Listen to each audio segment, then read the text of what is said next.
തിരുവൻവണ്ടൂരിലെ നാടൻ ശർക്കര ദേശപ്പെരുമയിൽ മുന്നിലാണ്. എന്നാൽ അവശേഷിക്കുന്ന കർഷകരും നാൾക്ക് നാൾ കരിമ്പ് കൃഷി ഉപേക്ഷിക്കാനൊരുങ്ങുകയാണ്.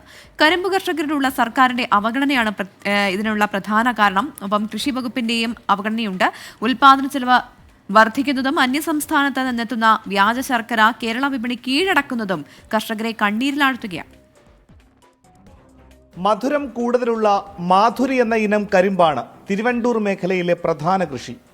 മാധുരി ഇനത്തിന്റെ സവിശേഷതയും ആറ്റുതീരത്തെ ഏക്കൽ മണ്ണിന്റെ പ്രത്യേകതയും ചേരുമ്പോൾ ഇവിടെ ഉൽപ്പാദിപ്പിക്കുന്ന ശർക്കര രുചിയിലും നിറത്തിലും ഒന്നാം സ്ഥാനത്ത് നിൽക്കുന്നു. എന്നിട്ടും ഗുണനിലവാരത്തിൽ ഏറെ പിന്നിൽ നിൽക്കുന്ന ഇതര സംസ്ഥാന ശർക്കര കേരള വിപണിയെ കീഴടക്കുന്നതാണ് കർഷകർക്ക് പ്രതികൂലമാകുന്നത്. മറ്റ് സംസ്ഥാനങ്ങളിൽ നിന്ന് വരുന്ന ശർക്കരയ്ക്ക് വിലക്കുറവ് ആയതുകൊണ്ട് നമ്മുടെ ശർക്കരയ്ക്ക് ഈ കൂലിച്ചെലവ് കൂടുതലായിട്ട് വരുന്നതുകൊണ്ട് നമ്മുടെ ശർക്കര വിറ്റഴിക്കാൻ വളരെ ബുദ്ധിമുട്ടിലാണ് ഞങ്ങൾ ഇപ്പോൾ മുന്നോട്ട് പോകുന്നത്. കരിമ്പ് കൃഷി വലിയ പ്രതിസന്ധികൾ നേരിടുന്നു. ഒന്ന്, തൊഴിലാളികളില്ല. രണ്ട്, ശർക്കര ഉൽപ്പാദിപ്പിച്ചാലും വിറ്റാൽ നഷ്ടം മാത്രം.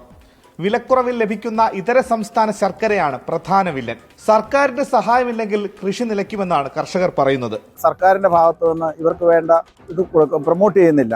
അതുപോലെ സപ്ലൈകോ പോലെയുള്ള ഈ ഏജൻസികൾ ഈ ശർക്കര കളക്ട് ചെയ്തിരുന്നെങ്കിൽ അവർക്ക് വളരെ വളരെ നല്ലതായിരിക്കും എന്നാണ് എൻ്റെ ഒരു പേഴ്സണലായിട്ടുള്ള ഒരു അഭിപ്രായം. മാന്യമായ വില നാടൻ ശർക്കരയ്ക്ക് കിട്ടുന്നില്ല. സർക്കാർ പ്രോത്സാഹനവുമില്ല. പലരും കരിമ്പ് കൃഷി ഉപേക്ഷിക്കാൻ നിർബന്ധിതരാണ്.